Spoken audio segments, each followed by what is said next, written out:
د پیښو څرنګوالی مو کولی او د جنګ ګټې تاوان ته مو کتلی. جنګ و پاته هر سړی په سوله خوښ، د ستر زیان په مقابل کې بری نه لري ارزښت. دا چې ګټه و تاوان نه رامعلومېږي نو د سولې امکانات به هم کمیږي. تاسې وګورئ دا دونه تکلیفو ته، دې مرګو پټاوو، دې زیانو ته پرمختګ دپاره موږ کښلی دا زیار دی چې هر څه مو قربان کړي دا اوس کار دی. اساسي قانون طالب چې نه مني موږ به ومنو قانون قرآني. اساسي قانون طالب که نه مني موږ به ومنو قانون قرآني.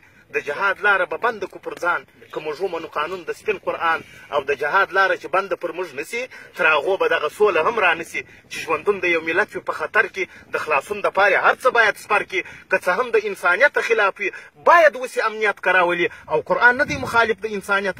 موږ پوهېږو په دا ټوله حقیقت که موږ ومنو قانون د پاک قرآن مشکلاتو نه به خلاص ټول کسان. دا مرګونه پټاونه چې نن کېږي که قانون د قرآن راسي ټول ختمېږي. تقریبا 90% خلک قرآني دي، 10% پلویان د اساسي دي. اوس دا 10% بولي معتبره که 90 خلک راځي چې دا د غوره مشکل ټوله په دا یوه لار کې حل کېږي چې دا خلک به قرآن ته تسلیمېږي.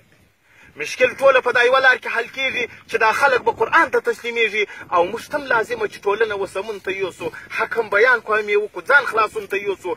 ځکه دا یوه لار بې له دغې بله لاره نسته، د لا یزال واحده را به څخه چاره نسته. نو پاک قرآن ته به تسلیم سو که ښادي غواړو موږ، که په دنیا او آخرت کې خوشحالي غواړو موږ. او که ور تسلیم نسو نو بیا به خوشحالي نه وینو، په دې دنیا او آخرت کې به ښادي نه وینو. ځکه چې دا قانون یې موږ ته په تحقیق کېښی دی. یوه خالق یوه مالک یوه رازق کېښی دی چې قانون راولو پر هغه ځای رحمت پاتېږي، ټول ظلمونه ختم کېږي، عدالت پاتېږي. په تجربه سره چې هر ځای دا قانون راولي نو نتیجه بیا تاسې خپله په خپل سترګو وینئ. په تجربه سره چې هر ځای دا قانون راولي نو نتیجه بیا تاسې خپله په خپل سترګو وینئ. که و قرآن ته ور تسلیم سو بس کیسه ختمه ده. د طالب و مجاهد نوره جګړه ختمه ده. خو کافران د دې جګړې اوس درول نه غواړي. دوی د نړۍ مسلمانان یو ځای کېدل نه غواړي. مسلمانانو کې یې ډلې دي ساتلي درته، هغه وابیان و سلفیان و داعشان یې هم رایله کړي درته. موږ ته څه پېښه چې قانون د پاک قرآن نه غواړو. مؤمنان نه یو چې صفا سوچه اسلام نه غواړو. که و قرآن ته ور تسلیم سو خواري ختمېږي. د دغه ملکه جنګ جګړې در به درې ختمېږي. کافران غواړي مؤمنان چې در په دره وسي، مسلمانان چې ټول د دوی تحت اثره وسي، چې دوی یې وکاروي خپل د هدفو دپاره، د خپلو ورونو سره جنګ ته درېدو دپاره. چې طالبان د پاکستان تور پنجابیان بولي او د افغان حکومت د کفر غلامان بولي. د دواړو مرګ یې روا کړي دروغجنې نړۍ. ورور یې د ورور په جنګ اخته کړلو ظالمې نړۍ. د یوه کور خلک سره وژنو دا اوس سم کار بولي. ورور چې پر ورور ظلم کوي دا اوس د نن کار بولي.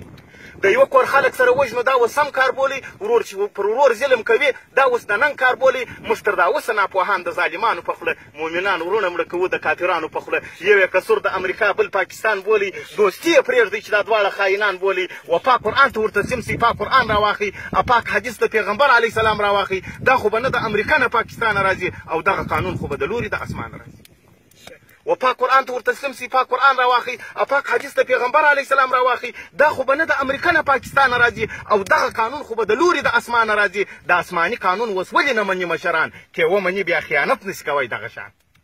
د اسماني قانون اوس ولې نه مني مشران؟ که ومني بیا خیانت نسي کوی دغه شان. اول خدا د رب قانون دی، دا قانون به منو. دوهم دپاره د خپل ځان یې د خلاصون به منو. صابر وایي دا قانون چې رانسي رحمت نه وینو، په ټول دنیا کې به یو ځای د امنیت نه وینو. ډېره مننه.